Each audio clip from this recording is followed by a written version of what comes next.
할렐루야. 오늘 함께 나눌 말씀 본문 읽도록 하겠습니다. 누가복음 4장 14절에서 15절까지 말씀입니다. 누가복음 4장 14절에서 15절까지 말씀 다 찾으셨으면 함께 한 목소리를 읽도록 하겠습니다. 예수께서 성령의 능력으로 갈릴리에 돌아가시니 그 소문이 사방에 퍼졌고 친히 그 여러 회당에서 가르치심에 뭇 사람에게 칭송을 받으시더라. 아멘. 아멘. 우리 한 번만 더 읽어볼까요?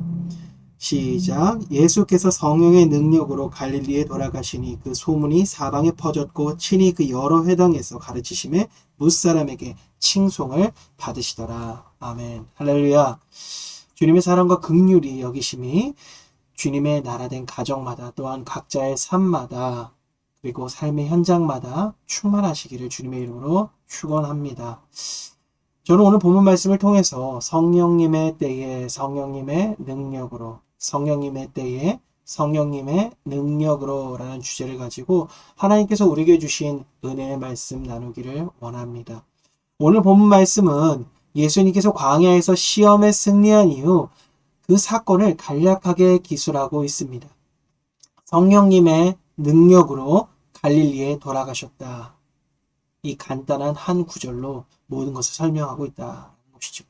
그리고 그 이후에 예수님께서는요, 성령님과 동행하면서 하나님의 말씀을 계속하여 전하셨고 이에 사람들은 그 말씀을 듣고 칭송하기 시작하였다라는 것입니다. 이게 무슨 뜻입니까? 주의 말씀을 듣고 주님의 택함 받은 자들이 주님께로 돌아오는 일들이 많아졌다라는 이야기입니다. 저는 이 말씀 가운데 주목하고 싶은 한 구절이 있습니다. 바로 성령의 능력으로 갈릴리에 돌아가시니 였습니다. 성령의 능력으로 갈릴리에 돌아가셨다. 갈릴리가 그 광야에서 얼마나 멀었고 주님이 그 광야에서 어떻게 바다 건너 갈릴리 그 나사렛으로 돌아갔는지 그 이야기를 따지고 묻고 하자는 이야기가 아닙니다. 성령의 능력으로 라는 것에 우리는 초점을 맞춰야 한다는 것이죠. 앞서 살펴본 말씀과 같이 우리는 성령님의 인도에 따라 광야 가운데 서 계시는 예수님을 만났습니다. 그리고 그 가운데 그 승리하는 시험 앞에서 우리 또한 그 시험에 승리할 수 있는 사람들이다 라는 것을 영적으로 경험하였습니다. 게다가 그곳에서 마귀의 시험을 만났다 하더라도 굶주림을 만났다 하더라도 광야라는 메마름을 만났다 하더라도요. 오직 하나님을 믿음으로 말미암아 그 말씀을 믿고 붙듦으로 말미암아 승리할 수 있다라고 우리는 배웠습니다. 그리고 그 말씀에 따라서요.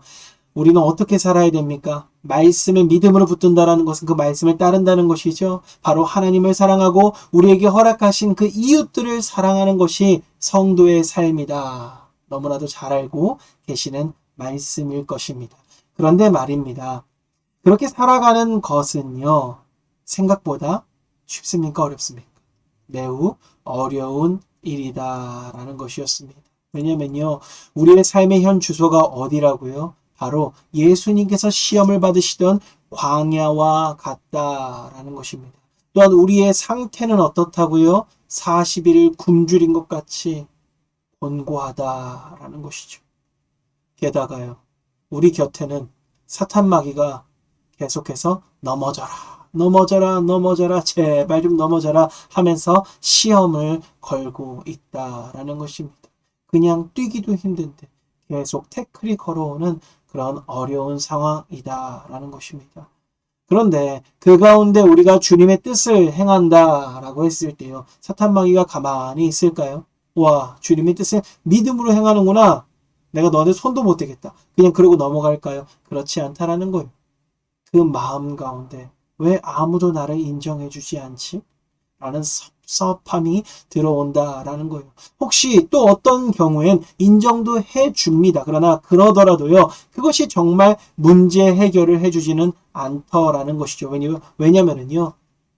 그 인정해는 순간 그때 대부분 그냥 인정해주는 것이 아니라 뒤돌아서 질투와 비웃음을 던질 때가 많이 있기 때문입니다.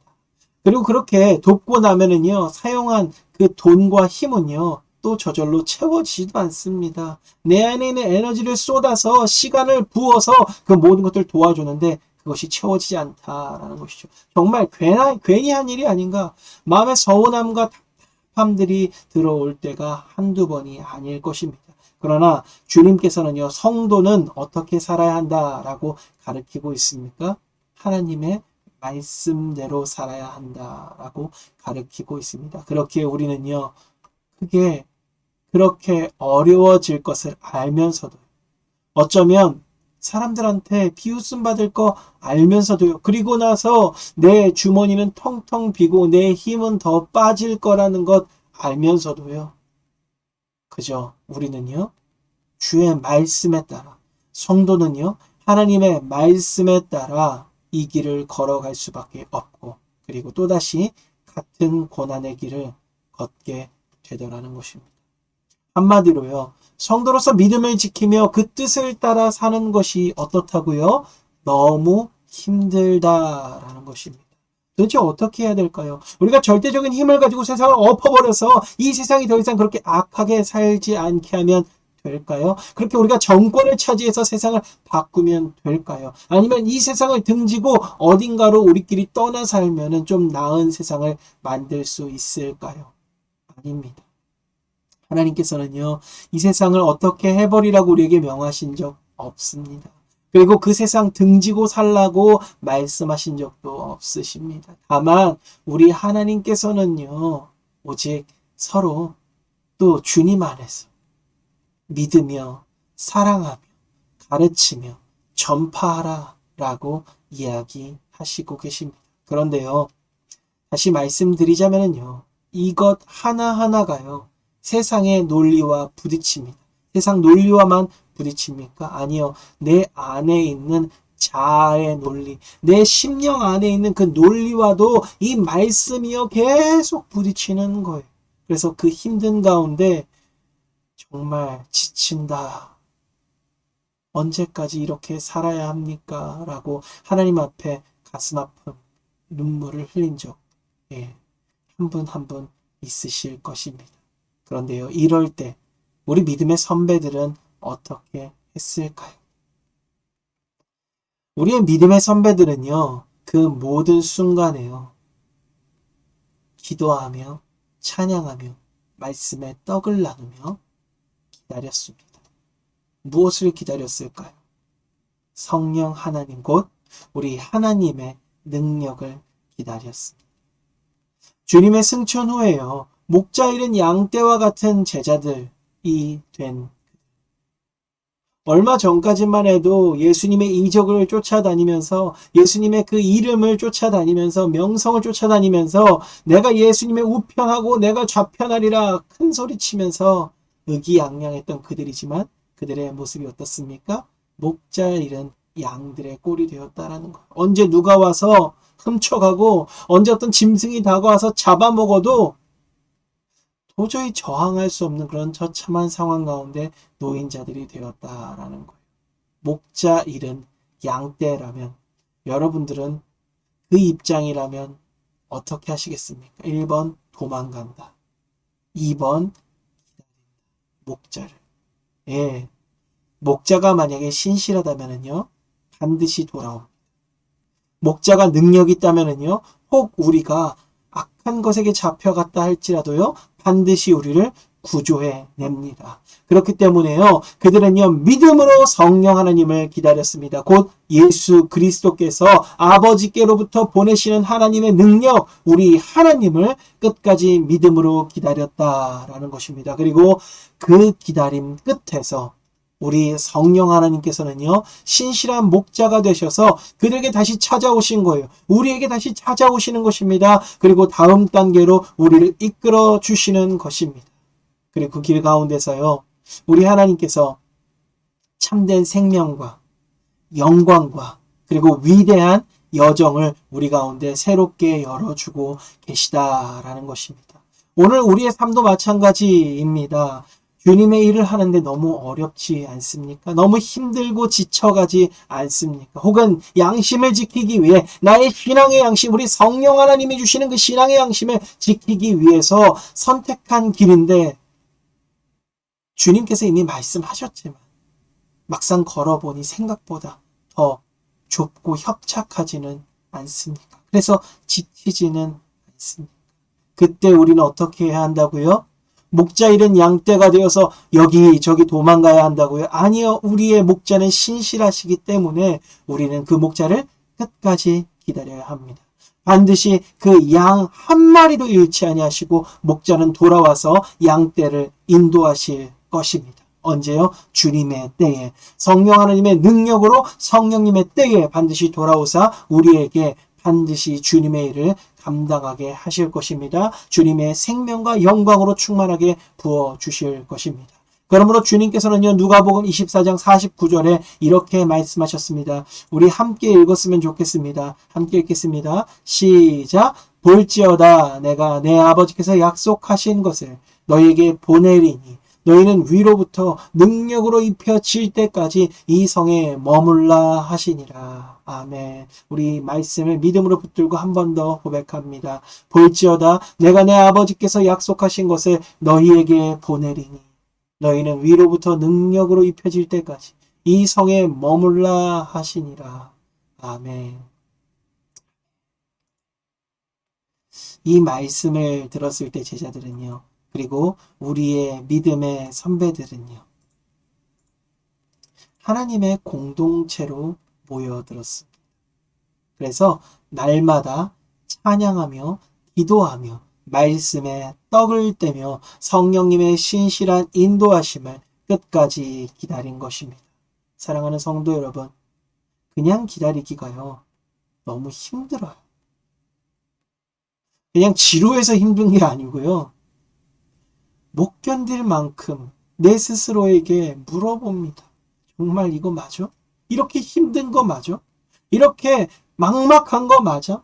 끊임없이 질문하고 끊임없이 되뇌이고 끊임없이 울부짖게 돼 있습니다. 끊임없이 이게 맞는지 이쪽 저쪽 귀를 기울이고 내 마음을 빼앗기게 되어 있다라는 것입니다. 그러나 주님께서는요, 우리에게 그렇게 울부짖을 때, 그렇게 한탄할 때, 그리고 그렇게 궁시렁댈 때, 그리고 다른 곳에 여기저기 내 귀를 기울이고 마음을 빼앗길 때에 이렇게 말씀하십니다. 너는 오히려 찬양하라. 너희는 오히려 기도하라. 너희는 오히려 그 말씀을 들으며 주님 앞에 믿음을 더하라 라고 말입니다.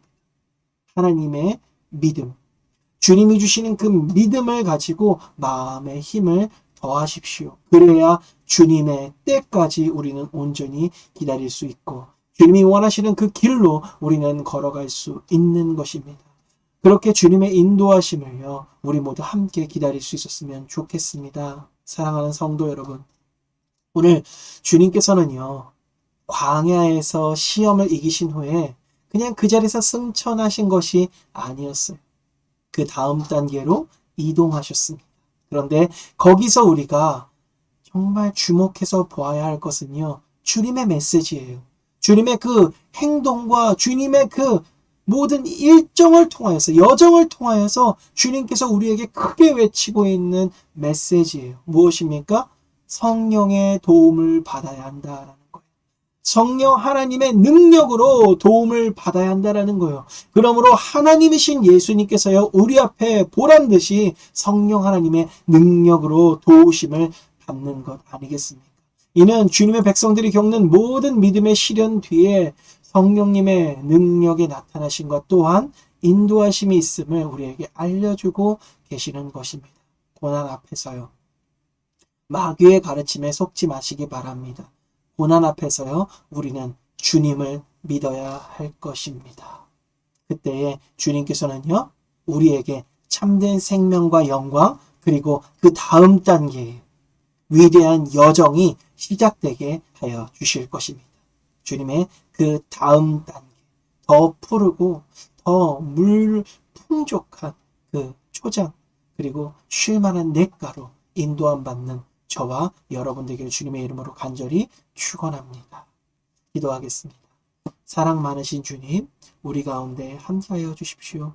그래서 우리 말씀을 듣는 모든 이들이 주님 안에서 생명을 얻되 풍성히 얻는 삶을 살게 하여 주시고, 아버지 하나님, 그 주신 말씀 붙들고 믿음으로 견디고 이겨내서 주님의 때에 주님의 능력으로 성령님의 힘을 힘입어서 주님의 역사를 경험하며 더욱더 푸르고 푸르른 초장으로 충만한 물가로 인도함 받는 우리 성도님들 한 분 한 분 될 수 있도록 도와주시옵소서. 감사드리며 살아계신 우리 주 예수 그리스도의 이름으로 기도드리옵나이다. 아멘. 우리 모두 축복합니다.